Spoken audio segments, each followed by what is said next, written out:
ముందుగా నా నమస్కారాలండి. ఆంధ్రప్రదేశే కాదు సమకాలీన భారతదేశ రాష్ట్ర రాజకీయ చరిత్రలో వైఎస్ఆర్ కాంగ్రెస్ పార్టీకి జగన్మోహన్ రెడ్డి గారికి ఖచ్చితంగా ఒక సువర్ణ అధ్యాయం ఎప్పుడో లిఖించాడు. ఒక వ్యక్తిగా, ఒక వ్యవస్థగా, ఒక శక్తిగా కేవలం జనాభిమానమే, ప్రజాభిమానమే ఆయుధాలుగా మలుచుకొని జగన్మోహన్ రెడ్డి గారు తన 13-14 ఏళ్ల రాజకీయ జీవితంలో ఆయన చేసినటువంటి పోరాటాలు కానీ, ఆయన చేసినటువంటి ప్రజా ఆమోదయోగ్యమైనటువంటి కార్యక్రమాలు కానీ భారతదేశమే కాదు ప్రపంచవ్యాప్తంగా ఆయనకు గుర్తింపు తీసుకొచ్చాయి.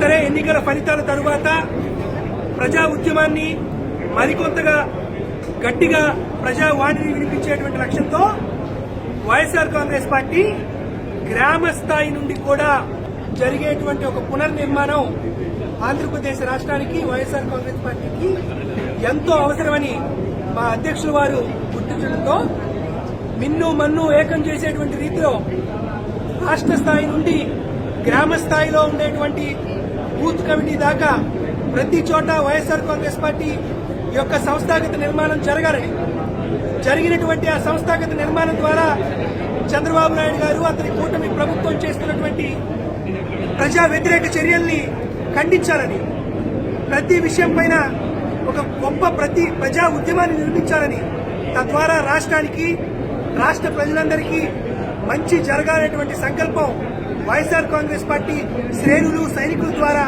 జరగాలనేటువంటి ఒక కార్యక్రమానికి జగన్మోహన్ రెడ్డి గారు నడుం బిగించారు.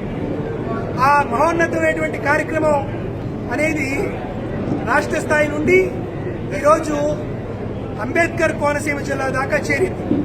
ఈరోజు జిల్లా స్థాయిలో జరిగినటువంటి ఈ సంస్థాగత సమావేశంలోనే నియోజకవర్గంలో జరిగేటువంటి సమావేశం, తద్వారా ప్రతి గ్రామాల్లో కూడా ప్రజాస్వామ్య పద్ధతిలో ప్రజల నుండి, కార్యకర్తల నుండి వారి అభిప్రాయాల మేరకు నిర్మాణం జరగాలని జగన్మోహన్ రెడ్డి గారి సంకల్పాన్ని, లక్ష్యాన్ని మేమందరం కలిసి పనిచేయడానికి జిల్లాలో ఉన్నటువంటి అందరూ నాయకులు, ముఖ్యంగా రాజ్యసభ సభ్యులైనటువంటి బోస్ గారు కానీ, పరిశీలకులైనటువంటి విజయలక్ష్మి గారు కానీ, యువజన విభాగ అధ్యక్షులైనటువంటి జక్కంపూడి రాజా గారు కానీ, ఇక్కడ ఉన్నటువంటి అధ్యక్షులు నిర్వహించుకున్నాం.